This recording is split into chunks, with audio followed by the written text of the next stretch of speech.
This is Pete Moore on Halo Talks NYC. I have the pleasure of bringing a friend of mine from the Planet Fitness Network, longtime industry veteran like myself, CJ, coming in from Excel Fitness, CEO of one of the largest Planet Fitness area developers. CJ, good to have you on the show. Morning, man. Good to be here. Appreciate it. Love the podcast. Love what you're doing, man. Awesome. Well, I had the pleasure of working with your team for a while, so you built a nice engine and corporate entity here. As you continue to grow with your private equity firm, Olympus Partners. So, what I'd love to do is, you and I have spoken many times in person, over the phone, over text message. I think people need to understand that where you started back in Connecticut and some of the tougher times, to actually get to a place where you are today. So maybe take it from the top, if you will, in Connecticut so, with the Pepe. Yeah, right. Listen, I've been in the industry. I'm 55, right? So I've been in the industry since I was 18. You guys could do the math. And I started, as just a guy that wanted to work out, loved the gym, and decided to really, kind of go hardcore, all in. Never went to college, started working in a club, wanted to do, personal training, did the personal training, nutrition thing, did that for a while. And it was fantastic. I was in Connecticut, worked with Joe Pepe at his World Gym Clubs up there. They were golds, and they were golds, then Premier Health and Fitness, and World Gym, and so we switched all around and built up a great following. Had an awesome group of trainers that I worked with, and some worked under me, and then sold my training company and went to North Carolina, and that was in early 2000s, and then found that Joe Pepe had transferred his clubs over to Planet Fitness in 2004. And if Joe was doing that, something was up with that. So I went and looked into it and found out that, Planet was franchising. They started franchising, and I had heard about Planet before. I also had worked for Twin Oaks Software. We had sold our software company to Twin Oaks. So I was with Twin Oaks for like a year, but knew about Planet, but never really kind of knew about Mike, Mark, and Chris until I went up there and checked it out, which was kind of cool. Saw those guys. They were entrepreneurs. They were disrupting the industry, and everything I knew about fitness was, kind of hardcore side, everything. But when you looked at it from a 30,000 foot view, you're like, hey, this is pretty cool. The interesting part about Planet, and I do this in my Halo Academy case, but like these guys really stumbled upon this business model out of like extreme frustration, and basically said, hey, like, we were a Gold's Gym up in New Hampshire. We're losing money. We're paying all these sales commissions out. Like, what if we just take out everything that annoys the shit out of us and let's take out the group exercise. Let's get these personal trainers off the floor. Like, we're not doing a pro shop because I thought I was making 100% of my supplements, but like 80% of them get stolen from the front desk, and then I'm paying 22-year-old kids to sell memberships, and then sold like 500 memberships or some crazy number, right? So, coming from, and for people's note here on the audience, at one point, Planet Fitness actually acquired World Gym as a brand. And then actually 3 years later sold it back because they couldn't convince a lot of World Gym owners that they should reflag to Planet. And I think Mark and Mike got really frustrated, be like, dude, let's just get rid of this thing because like we can't educate people. But you, on the other hand, kind of said like, hey, I come from the personal training. I come from the results side. But like you understood the business model and not necessarily like the delivery of like a multi-programming, full amenity set that, is a complicated business when you come down to like a full service health club. So what was like the turning point there? And then, why'd you move down to North Carolina? And then talk about some of your daily road trips so people know that you're not just like an entrepreneur sitting in your office with like a bookshelf behind you. Yeah, we had that conversation. I think, quite frankly, finding Planet, when I saw Planet, I was like, okay, this is special. Nobody knew how special Planet was going to be, but we all knew it was different. It was disruptor. We all knew that we had to do something. Because as you knew, like look, back in those days, if you had 3,000 members and were breaking even or making some money, like you were doing okay, right? Like Yeah. you're like, those are the guys running the gyms. Like there was very few people with, with substantial income from fitness concepts back then, right? Like there's a few guys, right? Yeah, I was working with the average. Yeah, I was working with Gold's Gym guys at 3 to Yeah, 4,000 members who were like, right. like the person to talk to at the trade show, right, and the regional Yeah, franchise associate, and also I used to go up there and say like, hey, because I used to do like this industry update with the regional guys at the GGFA, they called it, and I would say like, hey, this Planet Fitness thing, like you better watch out, like they got something going on here, and right. the response, CJ, I used to get was like, oh, those guys are gonna be out of business soon. Like you can't price a Of membership that course. low, Yeah, and so to get in it and kind of like bet your yeah, career and bet like your personal financial statement on Planet, just everybody knows like now it's kind of like no shit, like obviously, yeah, right? But back in the yeah. day, it was kind of like, hey, I don't know if I could get this amount of people, and I'm not actually providing the results. I'm providing you access, and I don't know Right. if like the market appreciated private equity didn't appreciate it until really like 12 years ago, not Yeah, yeah, 25 years yeah. ago. No, So without a talk doubt. about that. Talk about that and like how you changed your mindset and then what you did to like make this work. Yeah, I think listen, you're spot on. I think what people need to realize is that the guys, I was the seventh franchisee in the system, right? And when I moved to North Carolina, it was to raise a family. Like that was the deal. I didn't want to raise a family in Connecticut, and I looked at it and said, "There's no way I could be an entrepreneur in Connecticut with the costs that are here." And I visited North Carolina a lot. My ex-wife's from, basically from North Carolina, went to school there. So we went there and looked to raise our son there. And then we had this opportunity came about. And then when you looked at Planet, the guys that started in the beginning, these are guys that are gym guys that were grinders that just like from day one, like they knew the business. They understand what it means to service the members.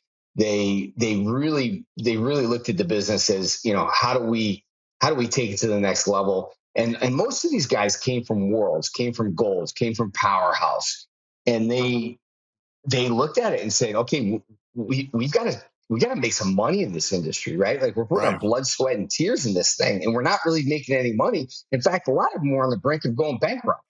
So True. they go to Planet, and Planet is like, listen, this is, change the model, buy in or don't do it. Yeah. And for me, I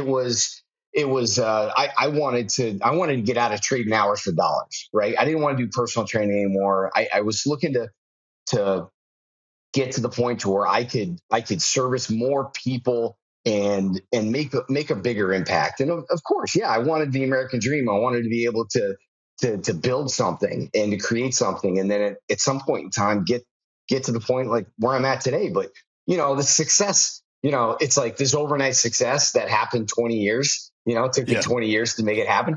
I mean, Yeah. and we talk about this. I was in Wilmington, North Carolina, and at the time, I looked for opening up clubs in Wilmington, and it didn't happen. So corporate basically, turned around and said, "Look, you're going to have to go to Raleigh." So I just built a house in Wilmington, and Wilmington to Raleigh is 2 hours. So I was like, okay, screw it, I'll go to Raleigh, right? And I find a location in Raleigh.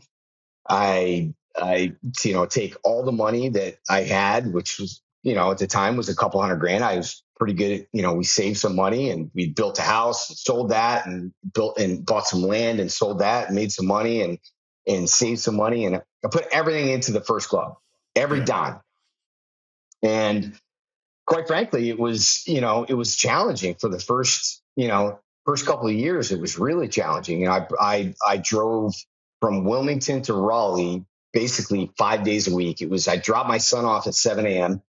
I would Uh-huh. drive to Raleigh 2 hours. I'd work for, until 5, 6 o'clock, depending on, if at the time my wife was able to pick our son up. She was working as well. So we were just challenged with this operations, but we just grinded it out. And then it was 18 months later where I went and we decided to move to Raleigh and go all in. But I didn't take a paycheck for 2 years. Yeah. Well, I started a company, a software company. I didn't take a paycheck for 3.5 years and like put Yeah. 66,000 on credit cards because Yeah. I didn't know what it was like. I was in business school. My grandma Right. paid for it. Thanks, Grandma Helen. But Thanks, like, they Grandma. didn't teach you in business school, like, well, like this is what you do. Like, this is how you Yeah. wind down a company. This is how Right. you elegantly fail, right? So I'm just like, Yeah. dude, I'm all in. And Yeah. I mean, while you're going through that, just to like get into the psyche of an entrepreneur, you know, when you were going from Wilmington to Raleigh, I'm sure like during that ride, you weren't like, one day I want to have a private equity firm and 166 clubs. You're like, no, dude, I got to make sure I meet payroll. I got to look for the next location. I got to meet my milestones. I got to make sure I get my kid picked up and I got food on the table and I got like $0 in my savings account. Like, you're a fucking crazy entrepreneur at the time, and Yeah. that wasn't that long ago, right? No, no, no. I mean, you're talking 2004 to 2006. Right. Yeah. So, I was putting payroll on credit cards, like Yeah. literally. I mean, it was one of those. And look, I did everything. I was the payroll guy. I was the HR guy. I was a bad HR guy. I did everything. I cleaned the toilets. We put up signage. We moved equipment. It was that's what you did. And Right. quite frankly, there's a little bit of that grit that you miss a little bit of that because you get separated. You get 4 lines of separation. But my team knows. I still have guys that work for me since day one. I got guys who work for me. Two guys that have been with me over 20 years from Raleigh. Another that's been with me in Texas. He's been with our company for over 20 years as well. So Yeah. these guys have seen it. They've seen it from the ground up, and that's what I love. And I love seeing them where they're at today. Which again, you're right. Nobody knew we were going to have private equity backed business. Nobody knew we'd have today we're 167 clubs. We'll be 174 by the end of this year. Possibly more. We've got 15 under construction right now. We got a massive team. We got 3,200 employees. Nobody knew that was going to happen. All Yeah. we knew was that we had a lease payment on equipment coming up soon, and how the hell we were going to pay it, right? Like that's what the deal was. That's why, like, there's like two types of people that come and call me up. There's someone who comes and says, like, hey, man, I built 10 clubs. I basically built them with my hands, my blood, sweat, and tears. I lived in these clubs for a period of Right. time. I could do everything. I know where everything is. Like, when I go on a club tour with somebody like you, okay, you're like picking up like small pieces of paper, or like in the parking Correct. lot, you pick it up like a Yeah. cup, right? Or when you go into a club, like, you don't put it in the fucking GPS because you actually know exactly where it is. I've been with guys that travel around and be like, oh, let me put the GPS. I'm like, dude, like, don't you go here every day? Like, what do we need a GPS for to get to this club? Like, and those are the guys that come in from the industry from the top and don't really like Right. understand like what it took to build this thing. They don't really know exactly where it is. And then you walk the club and they're like shaking hands with people, and people are like, well, I don't know who this guy is. Right? Where you Right. go in there and you're like, dude, I hired you. I probably have trained with you. Like, we closed the club, we opened the club together. I'm like, whatever you need me to do. Like, my title is Yeah. irrelevant to what the Yeah. deal is. So I get those guys, and then you get an operator that comes around, and like, when you walk a club with somebody like like, you actually get insight into. Let me show you how this thing was built. Let me tell you what I did with this, with this wall. Let me tell where other Right. guys come in and be like, yeah, this club has X number of members and X number of EBITDA. And I'm like, do you know anything about the history? Like, oh, no, I don't. I think it might have been a grocery store. I'm like, what the fuck? How do you not know like the history of like this box? Right. So Oh man. how do you So think, it, you know? so many stories, man. I mean, quite frankly, listen, we went. Planet was supposed to be in the beginning. It was like, oh, just build it and they're going to come. I was like, well, that didn't happen because they were in Dover, New Hampshire at the time. I'm in Raleigh, North Carolina. Nobody knew us. Right. Nobody. So I had people coming up to us. We took over an old gym, and the gym was called Big Ape Gym. Big Okay. Ape. That was the name of the Yeah. gym, Big Ape Gym in Raleigh. And the guy that owned it his name was Todd. So we're selling memberships, and people would come up to us and be like, hey, where's Todd? He owes me money. And I'm like, Right. dude, we're Planet Fitness. I don't know who Todd is. I don't know who he is. Like, I don't care. Right. Like, this is the kind of like stuff that we dealt with right in the beginning. And I'm thinking, I'm building this beautiful new club for you. And all you want to do is talk to some dude that, stole your Right. money before. I'm like, that's not me. Right. And, we build the first club, you build the second club, build the third club. And quite frankly, we built 3 clubs and I was like, they're not performing. And I'm like, well, what's going on? Why aren't they performing? Well, come to find out, like I realized at a very early time in our career building, thank goodness, but it was in 36 months that we were underserving the market. We were building our clubs too small. We had no idea that it was going to be as popular. But when people came through and they started joining and more people came in, it was like, well, it's not that same effect. So I went and visited a couple of the big planets that were doing really well, took a tour, and I was like, all right, I get it. We got to build them bigger. And that's when we built our 4th club, which, at the time we were building that club and we eventually made it 20,000 square feet, which even today's standard is not giant, but it was better than what we were doing. How small were how small were the first 3? 12.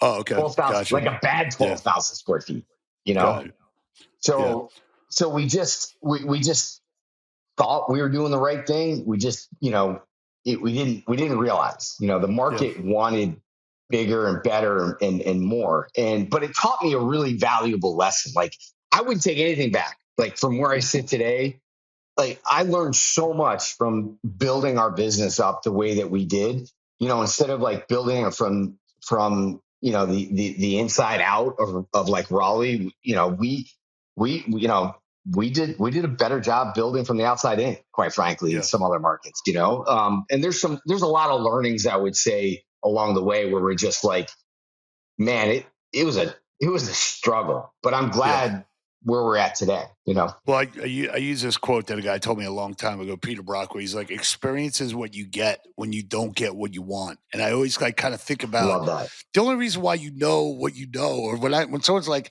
hey, can you advise me on this and how much you have to pay or whatever. I'm like, look, dude, I've seen this movie so many times. Like I will tell you every different like rabbit hole that this thing may go down. And I'm going to tell you how we get out of it or we avoid it. So like, what's that worth in like building a club? Like you could go look at a club, be like, hey man, this site's not going to work.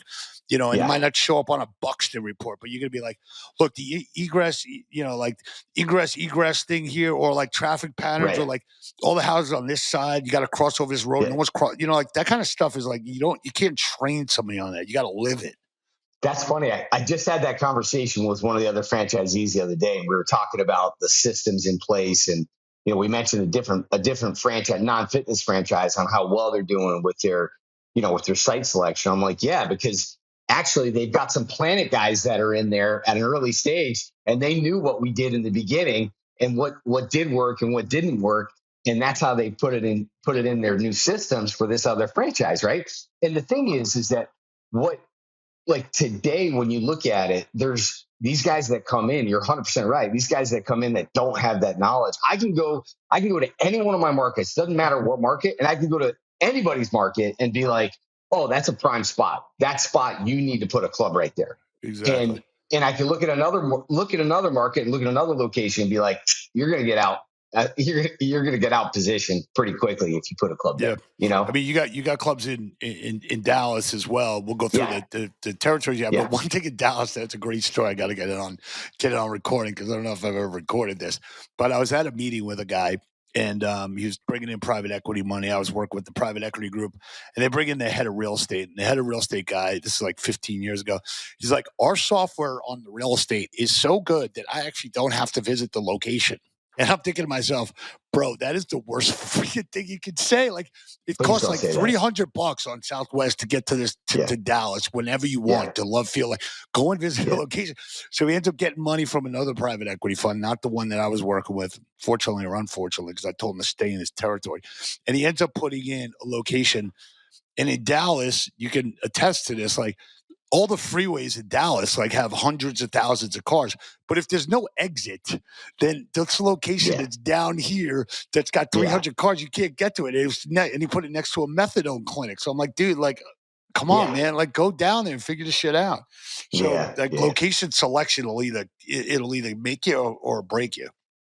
And quite frankly, to me, that's the most fun thing I could do is go travel in my markets, go look at new sites, and then go visit the other clubs and talk to members and team members. Like that's the most fun I could be doing on a daily basis instead of answering, 5 major issues that I got to deal with on a daily basis. Right. I'd much rather be doing that stuff. So from a standpoint of the markets that you went into, talk about, from Raleigh, right? You take over North Carolina, and then where'd you jump to next, and just talk a little bit about the market territories that you have right now, what you're trying to build through greenfield or acquisition. Yeah, so in 2005, we opened our first club, and that was in the Raleigh market. And then 2016, we did an acquisition of a couple of clubs in Virginia, and then in 2018, strategically sold our company to Excel Fitness. So we operate clubs in 3 of the top 5 population growth markets. So you look at Dallas, Austin, Raleigh, and then you throw in, Northwest Arkansas, you throw in, Tulsa, some of these other markets that we have, just great markets. They really are. They're fantastic markets. We're so fortunate to be that. But strategically, we didn't go to market to sell the company in North Carolina. We wanted to align with Excel Fitness. At the time, it was being run by a good buddy of mine, and he and I wanted to work together. And I knew he wanted to exit at some point as the CEO. So it was a good fit. Like operationally, I was dialed in, be able to take over. They had 39 clubs at the time. We had 17. So we merged everybody. So we didn't lose any one of our team members. I mean, everybody from my side came over. We ended up having, kind of like an East-West operation thing there. And right now, like I said, we operate there's 167 clubs, and we got, a few more under, but the Dallas market's huge for us. It's ground zero. Everybody's there. We get it. And yep. I think quite frankly, in talking about everybody being there, like that's making us better. It's making our franchisor look at our business and say, how do we be better? Look, we don't want to be everybody else. We just want to beat everybody else. It's that simple. Yeah, okay. Right? Like we just, I don't look at it and say, I don't have to be these guys. I don't need to be, our competitors. We don't want to be the competitors. What we want to do is we want to be able to provide, the members with the best service and the best opportunities, right? And the best product. So we work on that every single day. And I think the nice thing about it is that people need to understand, like I'm involved in this business on a daily basis, right? I may be the visionary of the company and look at it and say, hey, we want to try to acquire this or go over here. We're going to build clubs here. We're going to buy land. We're going to build buildings like that. Yeah, we may be, that may be what I do. But on a daily basis, the biggest thing that I could do is make sure that I provide clarity and vision to my team so that they can go execute underneath what I feel is a good moral compass of how we want to provide fitness, which is, we want to build communities through fitness. That's the goal. That's the goal for Excel Fitness. We want to impact lives and create opportunities for people. And we want to do that by building communities through fitness, period. So what's going on my business side? So people that listen here know that my day job is to help people buy and sell companies in the Halo sector, mostly health club chains and boutique fitness chains. What's going on right now is that a lot of the Gold's Gym operators and guys that I met 25 years ago, they were in their 40s when they started, 30s, 40s, right? And a lot of those guys are now in men and women and families that own this business. Their kids aren't in the business, right? They went and did something else, and there's really no succession plan. So they come to me and say, hey, do you think I can sell my business and, not just like wind down my lease, but like who's a good strategic buyer? And obviously there's a lot of private equity out there right now in a couple of different brands. If somebody's got a Gold's Gym or a World Gym or an old Powerhouse or an independent club, and they're saying like, come to me, or they come to you directly and say, hey, we want to turn this into a Planet, and buy me out. How has that gone? Because you've done the Texas Family Fitness deal, which I was involved in a while ago. We got a couple of things that you and I are working on now on buying some clubs from independent operators that were good guys and that serve their community, and for them to turn into a Planet. Obviously, some of the programming might change, but you're dialed in on like what I'm providing, and I might not have everything that you used to have, but like I'm going to be on the front end of equipment. I'm going to do services, and like Planet's here to stay. So besides what I just reeled off, like what are some of the things that you have a conversation with, like Texas Family Fitness or people like that, to Yeah, say, look, like just trust me with this asset. Obviously, you're gonna get paid like a fair sure, price, right? But like, sure. why should I do this deal with you? Well, I look at it if I was on the other side, and because I've been there before, right? I was there. I actually had a small operating gym. It was about 6,000 square feet, and my business partner for a very long time, Joe Pepe, actually put me out of business. And I went to him, you know, hat in hand, and was like, "Hey man, I need a job." Like Uh-huh. all my members came here. What do I need? What can I do now? So I think about that often as we're having these discussions, which is a difficult conversation to have with somebody who has served the community, has put their blood, sweat, and tears into their business. And I think they need to understand that I have that compassion. I have the sympathy for them. I've been there. I had a bankruptcy early on in my life, so I get it. And that was, I'm not afraid to say, like, I had these major failures, and I've been there. So I want to protect the asset as much as possible. I think that there's a couple of different ways of looking at it, right? Like we could go there, steamroll it, and be like, we're just going to open up a club, 2 miles down the road or across the street or something like that. I can't look at myself in the mirror and say, I want to build communities through fitness and be opening up clubs like across the street from somebody. I don't love that. That's just not what I want to do. Right. So the conversation is, although it's difficult, it's one of those that I am private equity backed. I do have to have these discussions. We are growing, right? So it's a real business discussion and saying, look, we want to have this discussion with you. We want to take care of the members. We want to make sure that we don't skip a beat.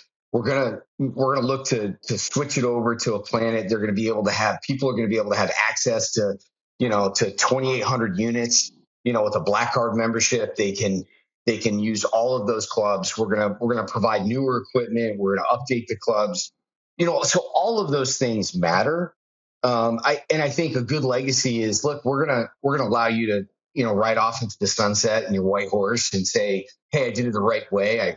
I executed a deal with a group of good people that care about their team members, care about the members, and I feel good about it. I don't love the situation because I'm out of the business that I love, and sometimes, quite frankly, maybe there's a spot for somebody that we can Yeah. plug and play into our business, and we love that. That's great too. Yeah. So like before private equity got into this business, people used to finance the sale of their club to their general manager or to a member, and they Right. used to have to take a big seller note and basically say, like, hey, I'm going to get paid out over time. And they basically never Right. really got any upfront cash. I think just as like a commercial for private equity, like they actually come in with real money. You get a real wire Yeah. transfer, and Right. you might have some residual value or earn out or what have you on the back end. But I think people need to realize, like, you don't have to post your business up on like a biz by sell or like for sale by Right. owner when a Right. planet comes in. The other thing I want to mention, because I think it's important for the audience to understand, like when a Planet Fitness area developer buys territory from Planet Corporate, or a Crunch Group buys territory from corporate, it's not like it's not like they have the option of developing. Like I have a mandatory responsibility to find a location in this Right. county. Right, there's like Right. a dot on the map that if you don't develop that county, it either gets removed or you get defaulted on your area development agreement. So what I tell a lot of independent operators is, like, Right. if Planet Fitness calls you, it says, "Hey, I'm coming into your county. Do you want to try and do a deal with me?" They're not coming in like a bully mentality. It's like, look, I'm now, my corporate entity is obligated to build a Right. location because I made an agreement with my private equity fund to the franchisor, which is a publicly traded $5+ billion business, that I'm going to build a planet on their behalf, effectively, and on my behalf, to go into this territory because it's available territory based on serving that community. So I feel like sometimes people think like, oh shit, Planet's coming into my area. Like, what the fuck? Right. But at the end of the Right. day, it's like, dude, I don't really have a choice in the matter. Like, I have to come there, and I'm coming. So like, do a deal with me, and I'll be fair about it and compassionate. and I'll try and get a fair deal with you. Or if not, I have to open up, in your area. What's your comment to that? Yeah, I think. Well, let me say first and foremost, I've been very blessed with two great private equity firms. Altamont, who owned us previously, was awesome. I have some really good friends of mine that are still there, and I enjoyed working with that group. And they're a very sophisticated group. The group that bought us in 22, Olympus Capital Partners, couldn't be happier with them. They came right in and were like, "Hey, what can we do? What's the best thing that we could do?" It was like, "Listen, man, can we do some M&A work? Can you open it?" And they're like, "Absolutely, let's do it." And never, not once has our group said to me, "Hey, you got to cut this out. You got to cut that out, or you can't do this, you can't do that." They're like, "Dude, you guys are the professionals. Run the business. Yeah, we got our weekly meetings that we have to have, which, at this point, like, you look forward to having those discussions. It's like, hey, here's what's going on, right?" And we've built this really good bond with our private equity group, who is, they're a large group, large cap group, but they have a small office. Like, Right. they're not the group that's looking to, put 2 or 3 people in your business and have you, report to them. It's just not how it works. So even though we're leveraged with PE, it has nothing to do with the way we operate our business. I mean, gotcha. And there's some other Planet guys, it's not the case. So we've been very, very blessed with the group that we have. I can't say enough good things about it. So I would say, when it comes to, operating the business and developing territory, like, we have a minimum of clubs that we have to open in certain markets. And our area development agreement is broken up into different markets. So you got to open up X amount of clubs in Dallas, X amount of clubs in North Carolina, X amount of clubs in Northwest Arkansas. So all of that stuff matters. And then what also matters is the refurbishing of the equipment. Sure. Right. So I think that plays into, like, your area development agreements as well. Like, are you keeping up with, equipment reallocations? Are you making sure that you're retrofitting your clubs?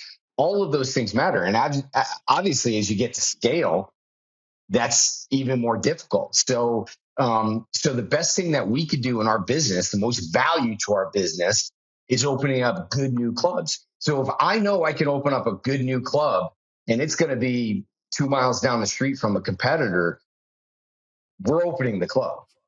Yeah, it's going to happen, because that club pays for the next club, and the next club pays for the next club. So, we have a very low leverage model in our business, and we look at that and, like, we want to continue to open up good new clubs. And whether that's through M&A or whether that's through opening clubs, like, if we do say, "Listen, we're coming to your market," we're coming. Like, it's happening.